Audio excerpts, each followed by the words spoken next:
बुझाए ठंडक लाए सबको भाए जीरा से MTH का जलजीरा जीरा से जीरा से असली रिफ्रेशिंग, असली स्वाद, असली मजा।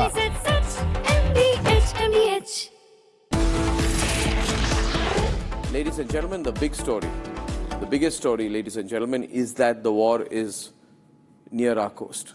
373 kilometers from Kanyakumari to be exact, 40 nautical miles from the port of Galle in southern tip of Sri Lanka. American submarine has torpedoed an Iranian frigate that was returning from a joint ceremonial exercise in Visakhapatnam. So viewers, I began by saying a while back that the war is right at our doorstep and we were not told about it. The Sri Lankans were not informed. This has become a subject of political debate in Sri Lanka because it happened just so close, just on the edge of their territorial waters. Therefore, ladies and gentlemen, it would be fair to say that in this new situation, America doesn't care about India's zone of influence in the Indian Ocean. This is therefore going to be very embarrassing here, and I'm sure it's going to be discussed. Ladies and gentlemen, we also saw a visual of a ship. I don't know the name and details, it's not with me yet, but I'll share that with you. But it was blown off in the Strait of Hormuz. So ladies and gentlemen, what is the Strait of Hormuz? The Strait of Hormuz is the lifeline of the global supply chain of crude oil. If you look at the map of the Strait of Hormuz, this small strip where ships pass through accounts for 20 million barrels per day. That is approximately 1/5 of the global oil requirement. Major source countries which pass oil through this route are Saudi Arabia, UAE, Qatar, Kuwait, Iran, and Iraq. The major recipients are in Asia. 85% of the oil passing through there is supplied to Asia, 15% to the rest of the world. In Asia, the major countries impacted are China, India, Japan, and South Korea. And that is why today, as I'm looking at all these issues, I'll bring the focus on how this could affect us.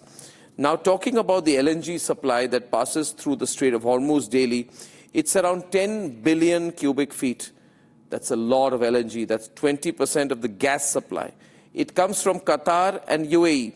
Again, who buys this LNG? China, India, Taiwan, South Korea, and Pakistan.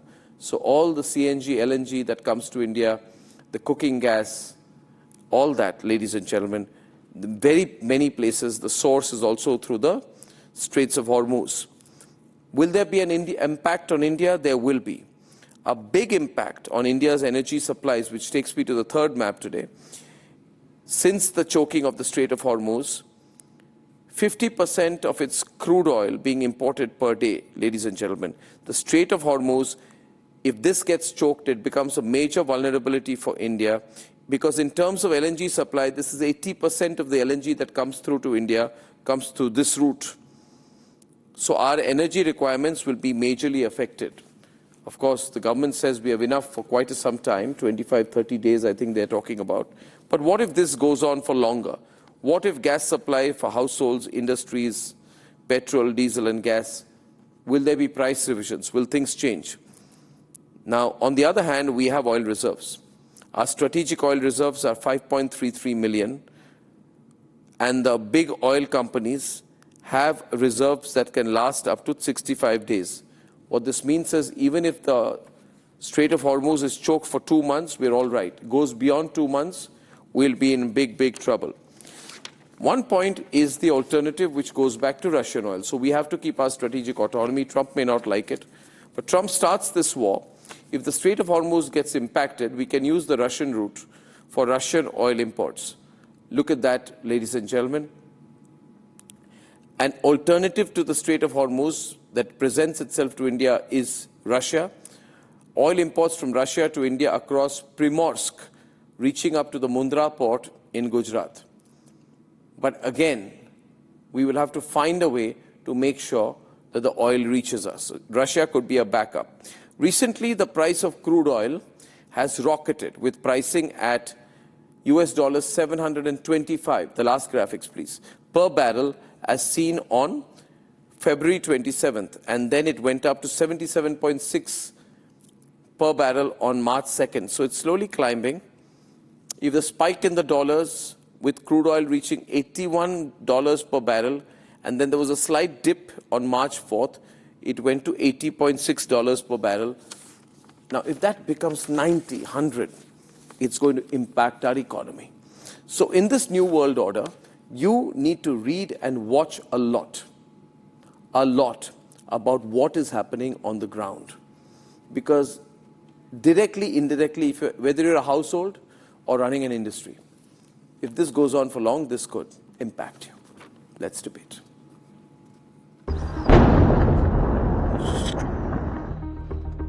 The war is no more about the Middle East.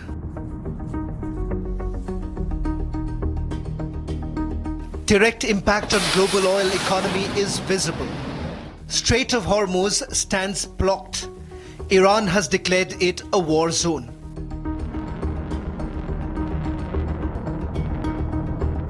Claiming complete control over critical oil choke points, Iran is now weaponizing energy trade. Any tanker aiming to pass through the strait stands on Tehran's target list. Global crude oil prices are bearing the brunt. Brent crude, the world's key oil benchmark, has climbed to over $80 per barrel. Global supply chains have taken a hit. Gulf states have been pulled in war. Saudi Arabia, Kuwait, Qatar, UAE, Bahrain. Turkey claims Iran fired a ballistic missile towards it. And Iran is far from any regime change. Trump's stated objective. To the great proud people of Iran, I say tonight that the hour of your freedom is at hand. Stay sheltered, don't leave your home. It's very dangerous outside. Bombs will be dropping everywhere. When we are finished, take over your government. It will be yours to take. This will be probably your only chance for generations.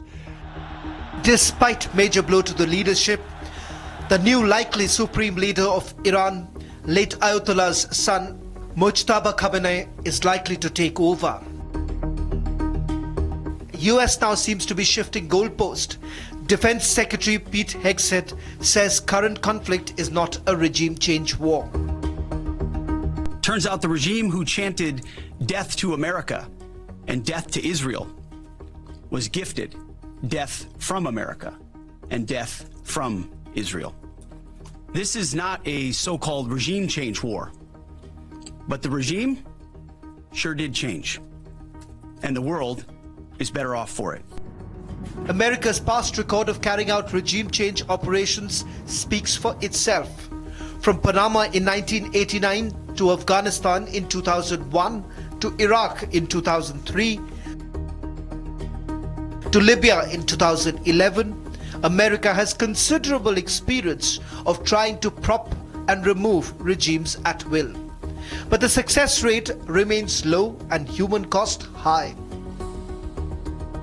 During the Cold War alone, from 1947 to 1989, the US made 72 attempts to change the balance of power abroad, with a success rate of around 40%. Now, as energy crisis looms over the world, US stands to benefit with controlled oil, adequate supply via Venezuela. As the West stands divided, US's own allies have failed to find common ground.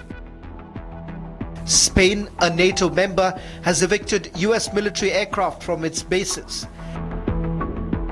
La posición del gobierno de España se resume en 4 palabras: no a la guerra.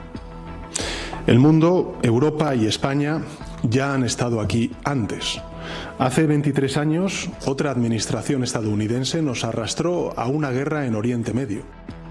Trump has threatened to cut off trade ties with Madrid. Spain has been terrible. In fact, I told Scott to cut off all dealings with Spain. While Canada called out USA for not consulting allies before the strikes. Despite decades of UN Security Council resolutions, the tireless work of the International Atomic Energy agency in the succession of sanctions and diplomatic frameworks, Iran's nuclear threat remains. And now, the United States and Israel have acted without engaging the United Nations or consulting allies, including Canada. UK has come out in US support only in a defensive mode. The death of the supreme leader will not stop Iran from launching these strikes. Their approach is becoming even more reckless and more dangerous to civilians. Our decision that the UK would not be involved with the strikes on Iran was deliberate, not least because we believe that the best way forward for the region and for the world is a negotiated settlement. The war has widened and almost certainly destroyed the old world order.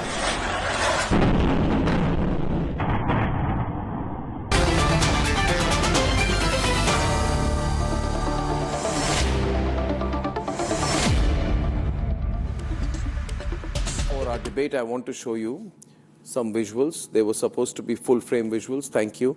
Ladies and gentlemen, these are visuals that Republic Network has exclusively got from Sri Lanka. This is from the Galle National Hospital, where the injured Iranian sailors are being brought in. Now, this is precariously close to Indian waters. This is 373 kilometers from Kanyakumari on our southern tip. This is 40 nautical miles from Galle in Sri Lanka. There is a huge political debate in Sri Lanka about how America did this without any consultation. This is on the edge of Sri Lankan territorial waters, where an American submarine is torpedoed. The Iranian ship that was returning from Operation Milan, a multilateral exercise in the Indian port of Visakhapatnam, where it was a guest of the government of India in the Indian Navy. On its way back, this has been struck by an American submarine. And what you're seeing here are visuals of bodies of Iranian soldiers killed, which have been recovered, being brought to the National Hospital in Galle in the southern tip of Sri Lanka. Ladies and gentlemen, this is a world exclusive. Remember, there's a lot of pressure not to show these pictures. There's a lot of pressure within Sri Lanka not to show these pictures because it is adding to an ongoing political debate in Sri Lanka about what the hell America is doing. And this is so precariously close to our waters as well. Can I run those pictures full frame, please, viewers? Thank you. Don't mix it up. So these are pictures, and again, I'll show you on a map where this happened. Most of the pictures taken out with a lot of secrecy, because the Sri Lankan government is not allowing all these visuals to be shot and to be broadcast. It is not being broadcast much on Sri Lankan networks, but, you know, the feeling is that America is acting with greater and greater impunity. Ladies and gentlemen, the West is divided. Spain is fighting America. Keir Starmer, the United Kingdom, is fighting America. We're told that Mujtaba Khomeini will be appointed the next Iranian supreme leader. There is no sign of a regime change. And that's the way things are. As of now, this Wednesday evening. And I would like to begin the debate by introducing Ajay Bagga, great macro voice from India, Einar Tangen from Beijing. Right? And we have Beta Gorka Winter from Warsaw in Poland. She's the international affairs expert. Richie Greenberg back from San Francisco tonight. Thank you. Dean Baxendale is author, publisher, and he's joining us from Canada. And we have Terry Newman, a strong voice from Israel. So the good thing about debates on a republic is, unlike the boring broadcasting corporation, we have every point of view represented. Ladies and gentlemen, now, Richie, right to me. Again, question to you is that Trump said, when we are done with this, the people of Iran should take things back in their control. And This has been the yes, sort of course. the very, sort of seductive call that he makes every day. The people of Iran aren't quite responding to him, are they? Well, yes, first, thank you for having me on again today, Arnab. I wouldn't characterize how Trump speaks as being seductive.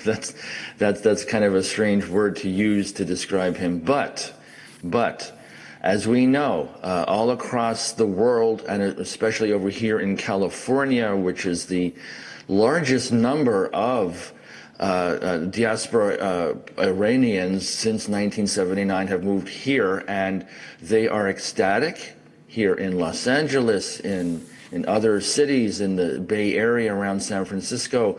There is jubilation, there is hope, there is desire to have a free, democratic Iran once again that millions have wanted all the way since 1979.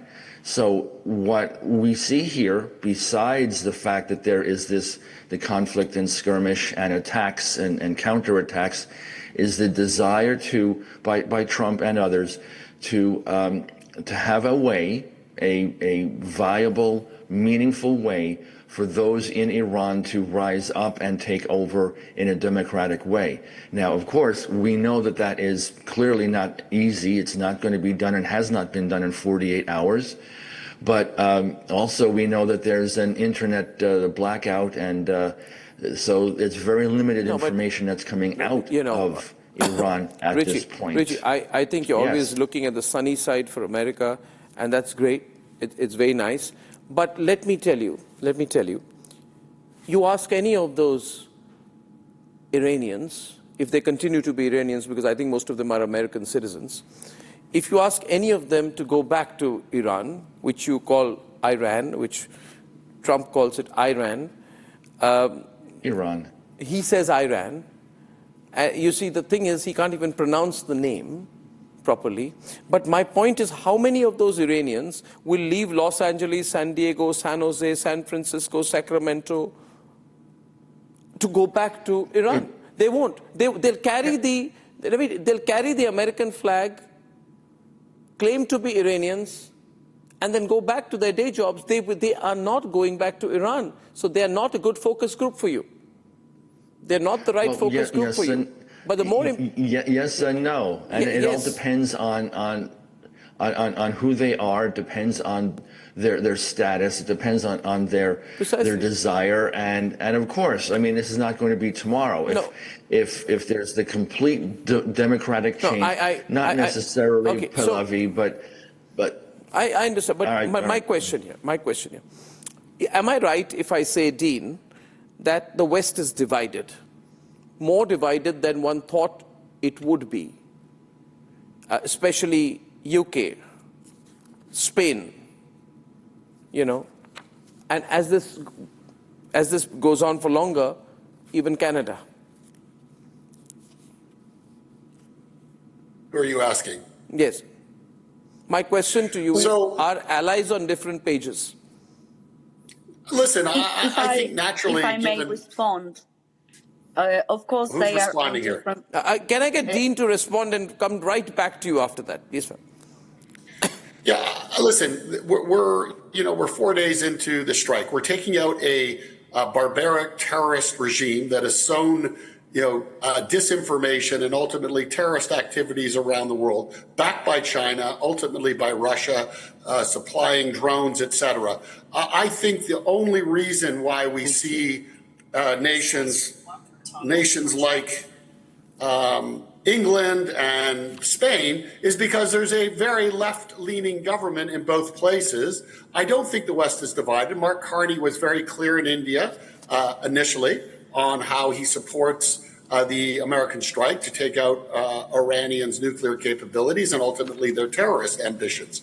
I think this is good for the world in the end, and I think that the West will unite around this over time once we see the impact of this for Iran. And I do believe the 40,000 Iranians that were slaughtered by the regime in January, that is who America is speaking up for. And yes, I do believe that once the decks are cleared, that Iranians inside Iran and outside the diaspora communities around the world will unite around a free and democratic Iran. Okay, so you wanted to come in, I think, Tivo, and Beta Gorka wanted to also come in. Which one of you would like to come in first? Yes, sure. Beta, yeah. As for the point you made that over time European countries will also join in the support from free and democratic Iran, that's for sure. But the problem is how to get to this point, because I'm from Poland and I cannot see anything by chaos now. We also faced a lot of American interventions in the Middle East. We saw these interventions in Afghanistan, in Iraq, and we, as Europe, which was drawn into this conflict as well, because it's not only American thing, we were deeply engaged in this all these places for 2 decades with a very, very mediocre results. So here we have like kind of a déjà vu. Because, we have 4 days of strikes. We have decapitating of the most renowned political and military figures. But I cannot see the change of the regime, which we, of course, support, because, this is no unquestionable how bad it was. But the question remains how we are going to get to this point with 90 million country, which is not represented by the diaspora from California. That's for sure. Many people still support this regime. Many people are still mourning over Khamenei death. So it's much more complicated assuming that just after several strikes, Iranian would hit the street, take over, and we will have a blossoming democracy, another blossoming democracy in the Middle East. We are afraid that in spite of that, we will have chaos for the next decade. Thank you. Which side is stopping the end to the war? I want Einar and Terry to come in, because the way I look at it, Terry, we want an end to this war. I began the program by giving the statistics of if this goes on for more than a month, then we will be in a terrible situation, all of us, especially in Asia, which depends on the Straits of Hormuz being opened up. Now, who is not letting the war end? Which I think side we're is living in the Terry. We are living in the TikTok generation where we expect immediate answers, or we just move on. Yeah, we're 72 hours into this. The top political and military echelons of the Iranian regime have been removed. Iran is so panicked at the moment that it's making the mistakes of firing at all its allies in the region. It's been firing, as you know, at Saudi, Kuwait, Bahrain, even Oman, who was one of the middlemen who was trying to facilitate conversations and talks between the Americans and the Iranians.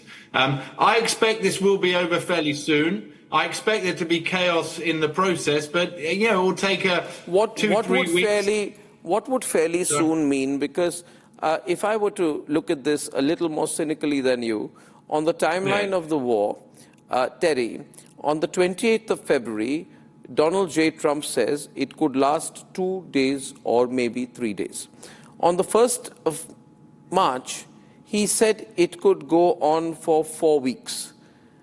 On the night of the 1st of March, he says it could go on longer than 5 weeks. So Donald Trump is not renowned for being consistent in what he says. But he happens to be the president of the United States. He is. I cannot be responsible for what he says. But what I can say is that if you look at previous wars, to take out what has been taken out in the first 72 hours, that normally took years, certainly months, and in many cases years. And I think that you will give this a couple of weeks. And then the people inside of Iran, it is, at the end of the day, the foot soldiers in this war will be the Iranians themselves. I cannot see the Americans what if that assumption proves to be incorrect? then the world is still in a better place. Oh, it's not. No, I argue it's... So, one minute. See, the difference is, Terry, and you know I'm a great supporter of Israel and Israel's strategic, right to defend itself. You know that I was one of the strongest, we were strongest in the network in supporting you after the October 7th attacks. But, you see, this is not Russia-Ukraine. This is about global chokehold, supply chains. This is not a 2 or 3 country war. Everybody gets involved. And you are talking about, for example, the largest, most populous country in the world, the Republic of India, with all our oil reserves, we have maybe 5 to 6 weeks, right, Ajay? So if it goes on for more than a month, I just want to give Ajay's view for briefly. If a country the size, scale, and economic stability of India, what would our concern be? Then how much worse would it be for smaller, more fragile countries? Ajay, could you explain what our concern would be? Yeah, see, overall, this is not about American values. It is about demonstrating American power. If you look at Venezuela, they spirited out the president. The very corrupt, very criminal regime is very much there. It's supplying oil to the US, so it stays on. Same with Iran. You might have decapitated the top echelons, but there are at least 4 succession posts that are there because Iran has been preparing for this for decades on end. So it's that regime is not going away. And if you were really concerned about American values, why aren't you looking at Pakistan, which is a radically Islamist country which breaks all rules of the world and which is nuclear? Why did you get out of Afghanistan after making a mess for 20 years? What did you create in Iraq? What have you done to Libya, which is divided into 2 now, and still it does not produce the oil that it used to produce in Gaddafi's time? What democracy have you really created? So the record is very patchy. This administration is not about American values. They're talking about American power. The language that they use is about American power. The Secretary of Defense was online just a few minutes back, and he was lauding the shooting down of the Iranian ship. Were those soldiers given a chance to surrender? Were they given a chance to life before a submarine just extinguished their lives? We don't know. The third big thing is what you have done. You have put at risk your staunchest allies who have allowed bases. There are 19 American bases in the Middle East. All those bases are under fire. They don't have means to protect themselves because their model was, we will produce oil, we will sell it to the world in dollars. Those dollars will go to America.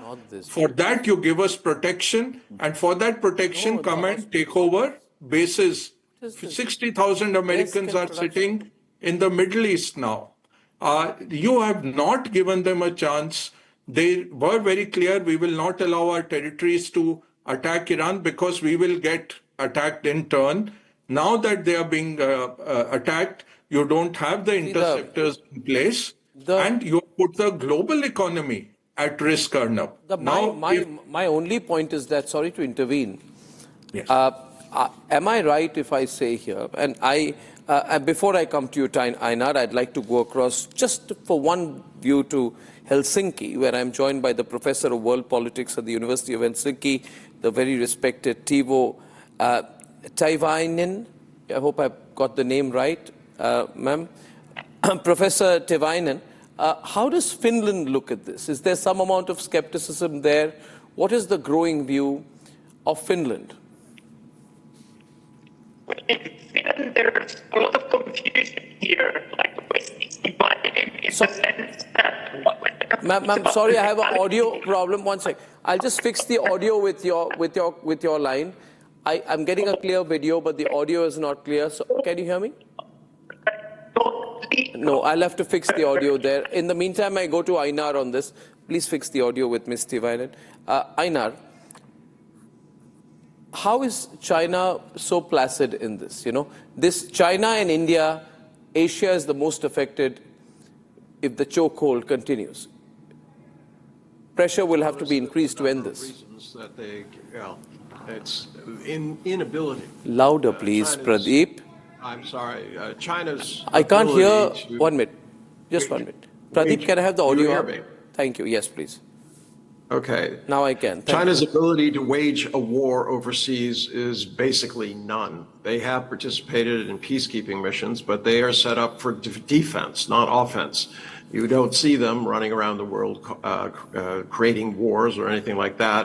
It would be almost impossible for them to mount an expedition to go into the Middle East. So that's not on the cards.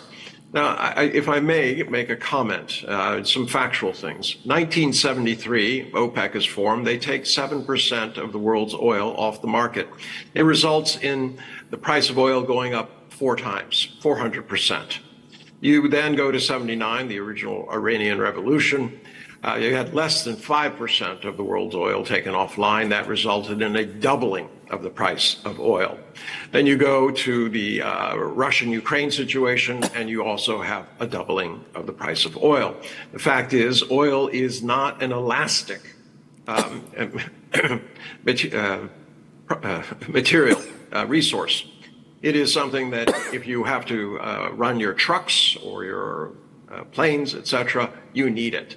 20% of the world's oil is at stake here. And if that goes through, it's setting fire to the global economy. I'm tired of hearing this broken record that many of my colleagues on this panel are using. It's the same one they used in Libya. It's the same one they used in Iraq. I would think that this time they would be ashamed of trying to repeat this kind of nonsense. Oh, it'll be over in a few days. Oh, they'll welcome us. They'll be throwing flowers at us. We heard all of this stuff before, and they turned into forever wars, broken countries, increased terrorism. Everyone on. But this time, they are really, I mean, those were, conflicts which involved smaller regions. Now we're talking about the whole world. The world cannot get a buy on 20% less oil. Think of countries that don't have resources, that have US dollar loans. They're going to be massacred. How about India, as you have been pointing out? If India is an ally of the US, if it's going to be a staunch part of the future of the US, why don't they care? Why wasn't there any kind of, calculation made about what this would do to Europe, what this would do to South America, which the US says is now in their territory, Africa, Southeast Asia. It's not just China that we're talking about here. We're talking about the entire globe and an administration that is so inept that they're running around trying to do anything necessary to avoid scrutiny over the Epstein files or the fact that it's Epstein files. No. Well, you heard Massey talk about it. Don't bring that up again. Why are you bringing up Epstein? For 1 minute, I have Dean and Richie both responding. Yes. Who goes first?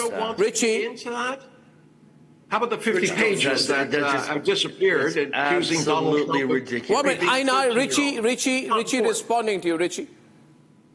Yeah, that's absolutely ridiculous. And to hear that brought up, and it's been the last couple of days, yesterday as well, it is completely irrelevant, has nothing to do with the administration, nothing to do with Trump, nothing to do with any kind of distraction. There's already hearings. I'm hoping that you've been watching on TV and elsewhere to see what the results are. Trump had no problem. He actually wanted the Epstein files to be exposed, and you're acting as if it wasn't. You're acting as if he's not been exonerated. You're acting as if the Clintons weren't just deposed, and Bill Clinton himself said that there's no connection, that Trump has nothing to do with this. So, Richie, so we're hearing this. This is an irrelevant talking point. Richie and Einar, if I may, I know this Epstein reference is always very volcanic, but however, let me ask you this: there has to be some element of honesty from America in terms of this incident, this conflict, because there has to be some answerability to the world. Dean, our concern is, or rather our network's concern is, that on the 28th of February, Trump, with a straight face, says that we were going to be attacked by Iran, which was going to have a nuclear bomb and throw the nuclear bomb through intercontinental missiles at us, pierce through our air defenses, and attack and kill American people. This is the version that he gave out on the 28th of February, Dean. Then, on Sunday, the Pentagon tells the Congress this is rubbish. There is absolutely no sign that Iran was ever going to attack America first. Now, do we believe the Pentagon or do we believe Trump? And if the answer is it's none of your business, it's America's business, then one would say, no, it is our business. This is impacting our people. This war will impact all of us. Dean? Sure, it's impacting the whole world, but I think you have to go back to late October, early November and look at the U.S. The National Defense Strategy and look at what America had said within that document. It's very clear that this is all playing out. The chessboard is being played out. Took out Venezuela. You took out a cartel leader in Mexico. You're taking out Iran and its terrorist activities, their involvement with transnational organized crime, as well as the Chinese Communist Party's triad and PLA operations globally, are playing out here. Iran is the biggest backer of terrorism. They've been supplying drones to kill Europeans, Ukrainians. Let's look at this for what it is. And America just yesterday, and Donald Trump, actually said we are going to ensure that the oil gets through the Strait, and they are backing the insurance, and which is dropping the price for tankers and insurance for it. This is part of a strategy. You guys need to wake up and understand that there's a real war. It's been going on for years, and quite frankly, India and others have been aiding and abetting the war against the West and undermining it. But we'll see how this plays out. I think at the end of the day, the Pentagon, in terms of their approach, tactical and strategic, in terms of neutering the Iranian regime's ability to put a tactical nuclear device in play, which, by the way, during the negotiations, they made it very clear to Kushner and the main negotiator that they had 60% enriched uranium, that they could get to 90%, and they could deliver 13 nuclear warheads. That's their opening position? Come on, let's be real. These are real radical people. And India and the rest of the world are going to be quite happy in the end because there will be a safe supply for oil. Commerce will boom. The price of oil is going to drop significantly over the next 6 weeks to 8 weeks, and the world will be a better place for it. Like the world will be a better place, like you made in Afghanistan, like what you're doing Vietnam, like what you did in Libya. You will leave the world a better place. Yeah, and if you're talking about democracy, the elected prime minister of Pakistan is sitting in jail while the military, which comes and kisses up to Trump in White House, they are running the country with a nuclear bomb. That you're not bothered.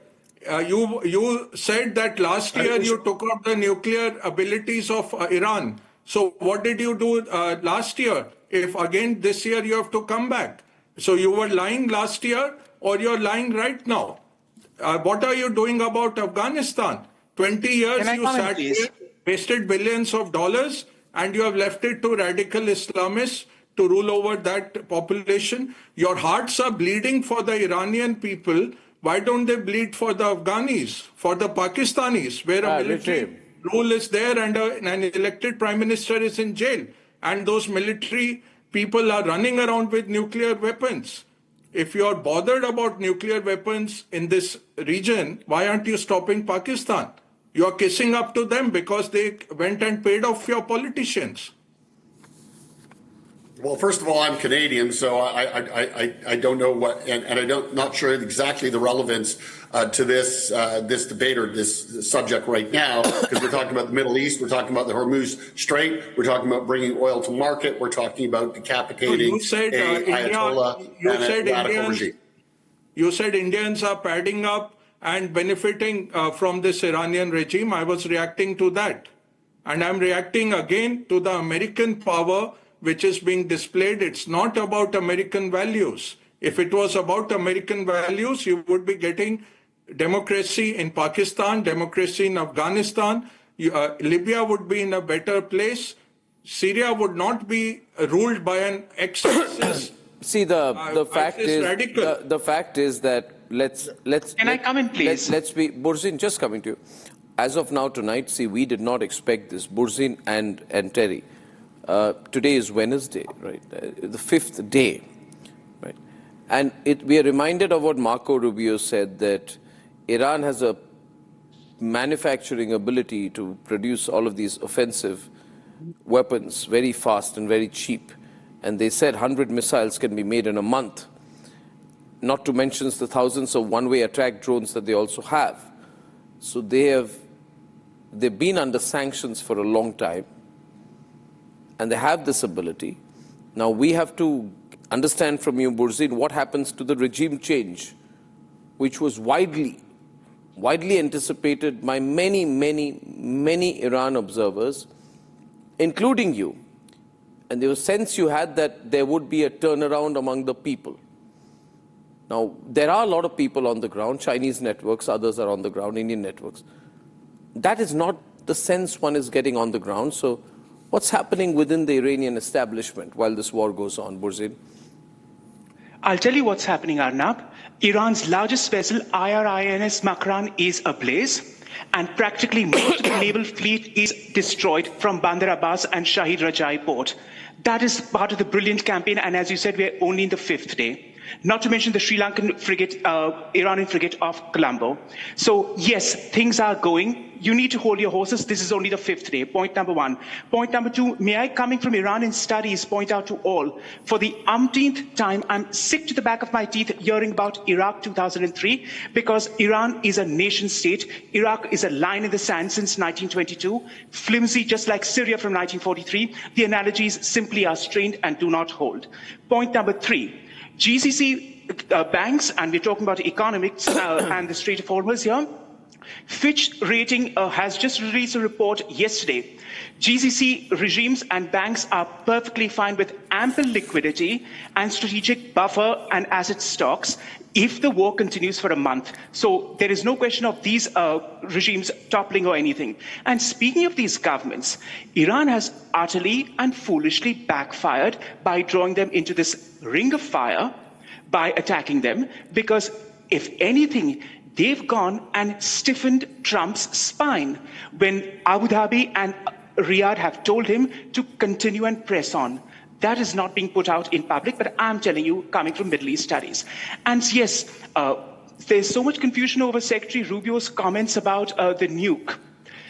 Let's go back to 1st June 2025, Arnab, when the provisional IAEA report was released of the 448.9 kilos enriched uranium of 60%. Yes, theoretically, it is not weapons grade since it has to be cranked up to 90%. But the report, and these are physicists who said that the window was down to 0% for Iran to enrich. But, so the ability to make 10 bombs was already there on 1st June 2025, which explains why the war went on. Please, where is the moral? Where is the moral argument here, Burzin? For what? Let me explain. Let me come in for a minute. Which moral argument? Which moral one? May I complete what I'm saying? See, Burzin, I understand where you're coming from. However, you must remember that American President Donald Trump in his first term traveled all the way to meet the North Korean dictator in Singapore. Got a picture and no deal occurred. Got a picture taken and said he's such a wonderful guy. He's a strong man. He's a great guy. We need more people like him. So may I request you not to put the democracy and freedom argument anymore at us? Which I'm not doing. You know, indirectly this argument is. All these. Iran has re-engineered missiles with lighter material, longer payloads. Yeah, and North Korea is not sitting on trampolines. May I tell you? Sorry? North Korea has more than trampolines. Yes, but who's pulling it's not about the safety of the American Sea. No, but Iran is doing that. It's about the oil. Iran is attacking all its neighbors to draw them into a war, and it has backfired because they have not gone to Trump asking him to come back. May I get Beta and Trivo? We have no bone in this fight. We really want this to end. But somewhere I believe that someone's got to take the initiative, right? I mean, if you don't, in 1 month from now, we will be in global shock. No. 40 days from now, we'll go into septic shock. 50 days from now, the world will be in the ICU. 2 months from now, the world will be on a ventilator. No. And then we won't be sitting here having these academic debates. It's serious, you're not understanding it. This will impact us all. Won't it, Beta? Won't it?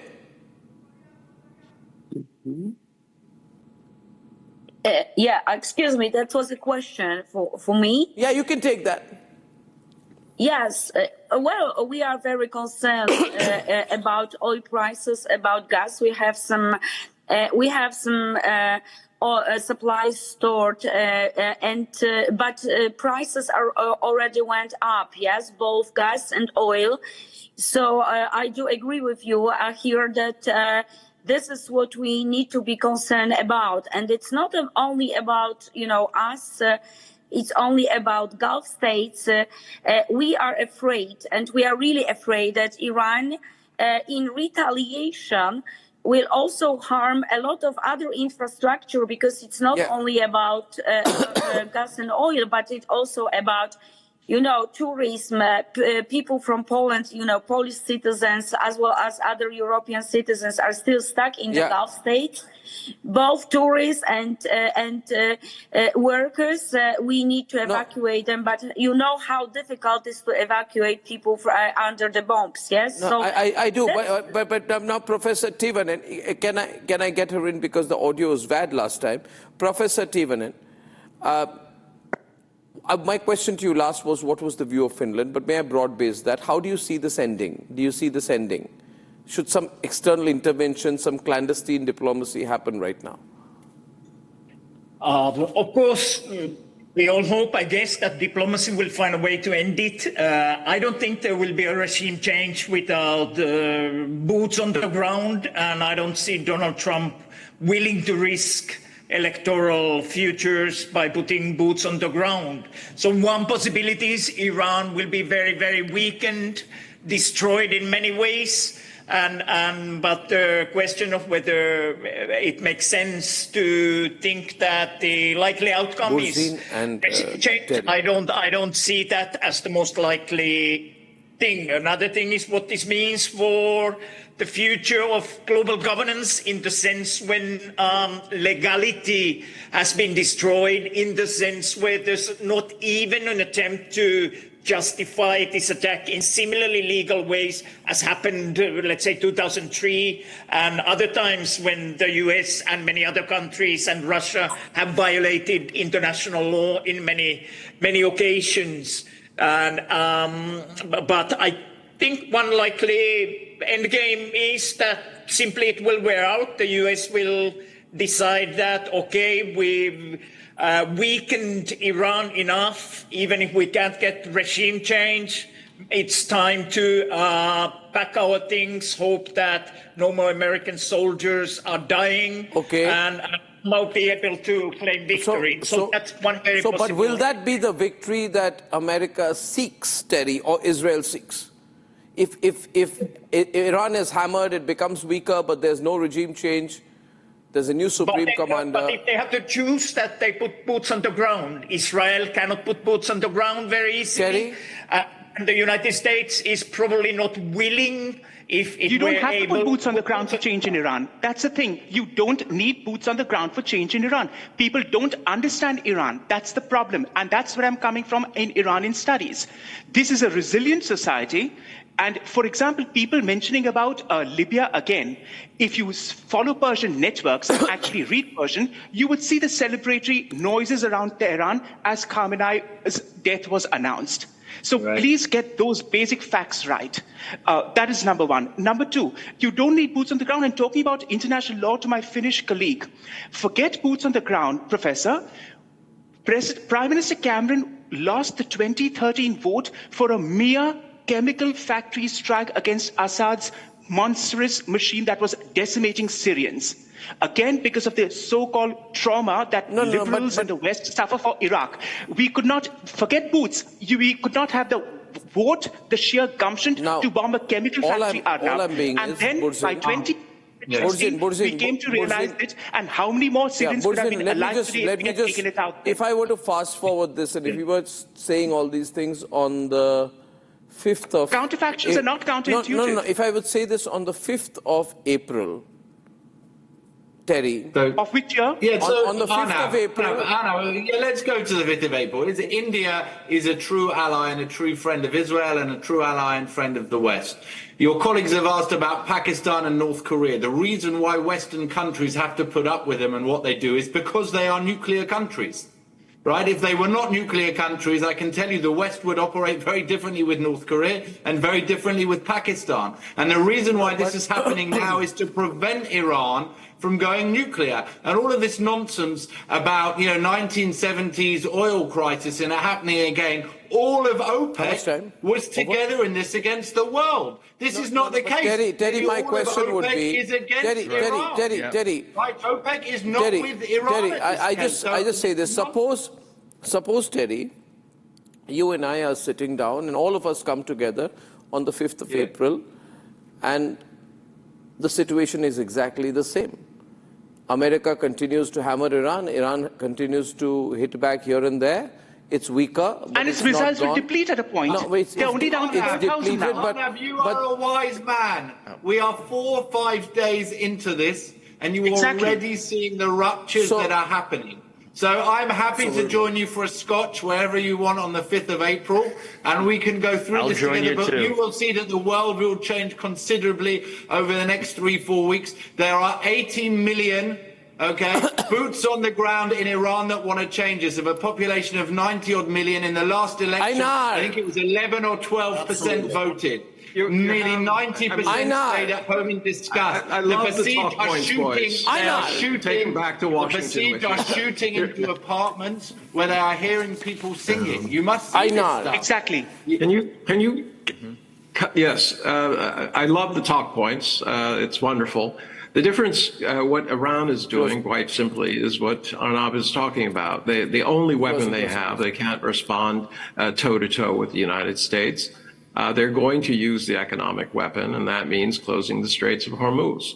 And the U.S., despite all this stuff about we'll have ships running through there with protection convoys and stuff like that, they'd be shooting ducks. So, I mean, this is what they're going to do. And in April, we will be here at the same time. You can have all the bravado you want. Ladies and gentlemen, I just feel people haven't died. But the fact is, you will be responsible.